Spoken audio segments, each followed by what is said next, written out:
Welcome to the Ohio Ram Show.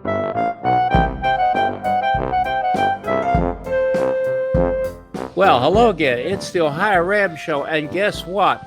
Much to my surprise, this is show number 300. I didn't expect it to be today, and I didn't expect it to be with this guest, but you take your opportunities when you can.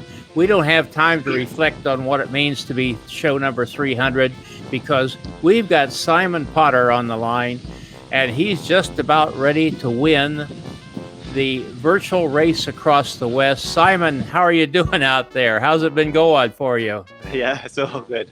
All good. Ups and downs with all these kind of events. Times where you feel super strong and you can push on, and then others where you just hit rock bottom. But it was pretty gutting to see Marco drop out. Yeah, that was quite a shock. Yeah, I kind of. This is my longest event, so just to go back quickly, my plan this season was to do the British National 24 Time Trial Champs, and then with COVID, that all got cancelled. So I thought I need to do something. Yeah. And then when I saw Marco was on the start sheet, it's a good way to. Sorry, I've just got to change the segment. It's just finished. Okay, take your time. Yeah, and I saw Marco on, and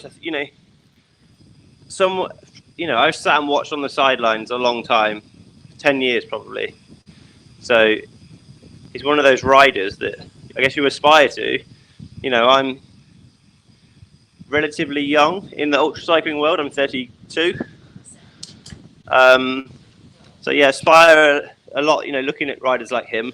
So when an opportunity comes up to race it, I think, I'll grab it by the horns and give it the best shot I can. And then I was feeling I know he had a little hiccup. I was feeling quite strong. I started pushing on in the night, and I also wanted to put a gap between me and Phil, who's riding really strong as well. Right. And then as I was pushing on, I see Marco getting closer and closer. I'm like, oh, here we go. But then to only see him pull out because of injury, it's a bit of a shame, really, because I was kind of hoping we'd get to about 1,200 kilometers and have a bit of a duel. So, Well, I didn't know what was going on. I noticed his mileage, or his kilometage, I guess I should say, stopped increasing sometime last night, and I thought, well, maybe he's just taking a snooze or something. But Marco doesn't have anything to prove, and so he's good. And in this business, you take your wins as you get them.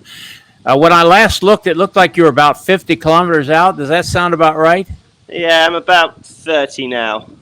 30 now? Okay. Yeah. So what have you found? What surprised you most on this?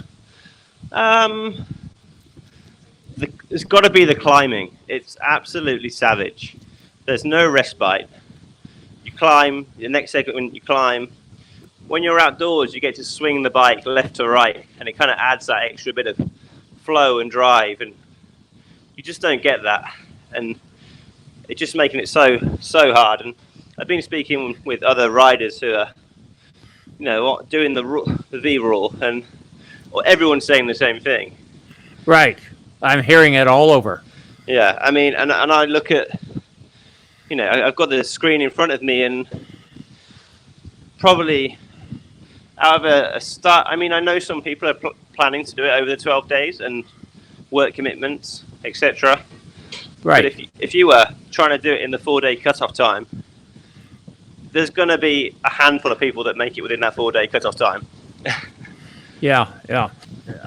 It seems to me like, and I was talking about this yesterday, that the fact the bike doesn't move with you, does that add to your irritation? Definitely. The undercarriage is sore. Well, they get sore, but I can see if that thing is not moving with you, that just adds to the problem, doesn't it? Yeah, it's almost like you're fighting it every time. So it is difficult, kit change every 4 hours if you can. Lots of chamois cream. I mean, it's all you can do, really. Right. I feel sorry for the guys who are doing the full distance. I think this is going to be interesting watching this. I wonder.